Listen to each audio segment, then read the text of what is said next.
Hello guys, हम पढ़ने जा रहे हैं यहाँ पे शॉक। और शॉक क्या होता है, ये फिजिकल टॉपिक है इंपॉर्टेंट वाला।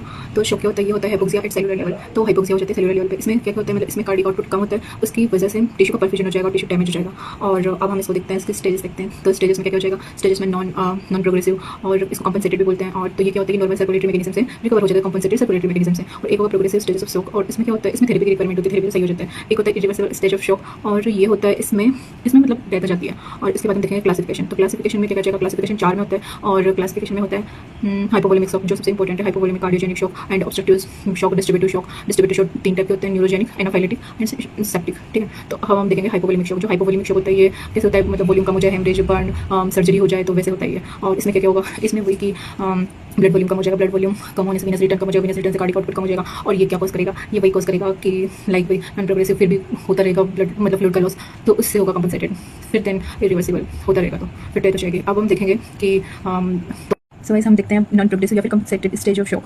ठीक है, तो अब हम इसमें इंक्लूड करते हैं बेरो receptor, chemo receptor and CNS स्टेमिक। और ये क्या करते हैं, ये करते हैं ये वही बीपी को बढ़ा के नॉर्मल कर देते हैं, मतलब लाइक सिंपैथेटिक स्टिमुलेशन से हार्ट रेट बढ़ाते हैं, हार्ट रेट वैसे कंस्ट्रक्शन कराते हैं एंड बीपी को नॉर्मल कर देते हैं। एक और आता है इसमें reverse stress relaxation and capillary fluid shift, तो ये बीपी को बढ़ा के ये भी नॉर्मल कर देते हैं। एंड एक और आता है इसमें वही आई थिंक रास, हाँ, एक्टिवेशन ऑफ रास। तो ये क्या करते हैं, एक्टिवेशन ऑफ रास में लिखेंगे aldosterone, ADH and sympathetic stimulation and water और एन मतलब N plus and water retention, हाँ, N plus water retention and वही वैसा कंस्ट्रक्शन, वही हार्ट रेट बढ़ा के मतलब ये नॉर्मल कर देते हैं। फिर भी मतलब कंटिन्यू फ्लूइड लॉस होता है, तब होता है प्रोग्रेसिव स्टेज ऑफ शॉक। ठीक है, तो प्रोग्रेसिव हमने देखी है, मतलब वही ब्लड वॉल्यूम कम होगा, तो उसे वही वीनस रिटर्न कम हो जाएगा, कार्डियक आउटपुट कम हो जाएगा एंड दैट मतलब वो करेगा आर्टियल ब्लड प्रेशर, एबीपी को कम करेगा और कोरोनरी ब्लड फ्लो कम करेगा, कोरोनरी ब्लड फ्लो, फिर वही कार्डियोजेनिक कार्डियक डिप्रेशन हो जाएगा। ठीक है, फिर वही मतलब साइकिल बना देंगे ऐसे। इसमें क्या होता है, इसमें वेसोमोटर फेलियर होता है, वेसोमोटर फेलियर होता है, वेसोमोटर फेलियर स्लज ब्लड हो जाता है and vasomotor failure sludge blood toxin बनती है, मतलब स्टेमिक टिश्यू से एंडोटॉक्सिन, मतलब ये सब। ठीक है, और जो स्लज ब्लड होता है, ये क्या करते हैं, स्लज ब्लड मतलब जो माइक्रो वेसल्स होते हैं उनमें हम देख रहे थे। इसमें प्रोग्रेसिव स्टेज ऑफ शॉक, तो वही साइकिल मैंने बताई थी। देन मतलब कि ये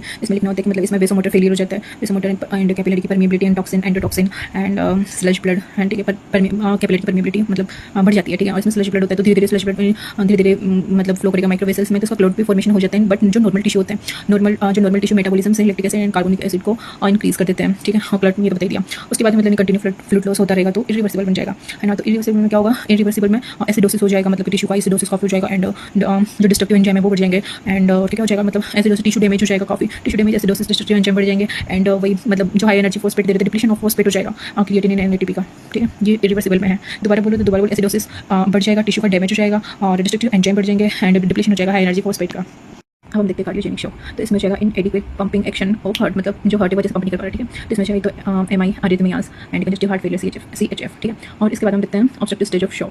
तो ऑब्स्ट्रक्टिव स्टेज में इसमें जाएगा इसमें ब्लड फ्लो टू मतलब वही लंग्स में and mechanical obstruction of heart. तो इसमें इसका है example pulmonary embolism and cardiac tamponade and toxin pneumothorax. ठीक है, तो ये, और इसमें अब हम देखते हैं डिस्ट्रीब्यूटिव शॉक। तो इसके 3 टाइप है, एनाफाइलेटिक एंड न्यूरोजेनिक एंड एक और क्या है, सेप्टिक। ठीक है, न्यूरोजेनिक शॉक ये होता है मतलब जनरल एनेस्थीसिया और spinal anaesthesia and spinal cord damage and brain damage, इसकी वजह से लॉस हो जाता है वेसोमोटर टोन का, और वही उसी की वजह से वेसोडाइलेशन हो जाता है। और जो ये है ना, मतलब कौन सा डिस्ट्रीब्यूटिव शॉक, इसमें वेसोडाइलेशन नहीं होता है कुछ।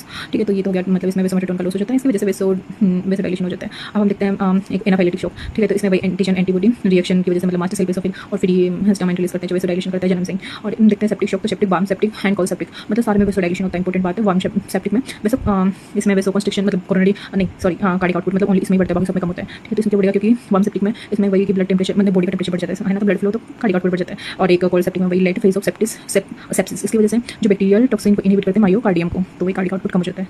और इसके ट्रीटमेंट अगले वाले में देखेंगे। अब हम देखते हैं ट्रीटमेंट ऑफ शॉक। तो इसमें जाएगा head down therapy, autotherapy, glucocorticoids and blood and plasma transfusion, और इसके साथ डेक्स्ट्रॉन सॉल्यूशन जो प्लाज्मा का सब्स्टिट्यूट है एंड सिम्पैथोमिमेटिक ड्रग। ये होता है आई थिंक नहीं मतलब ये होता है एनाफाइलेटिक एंड न्यूरोजेनिक में सिम्पैथोमिमेटिक ड्रग।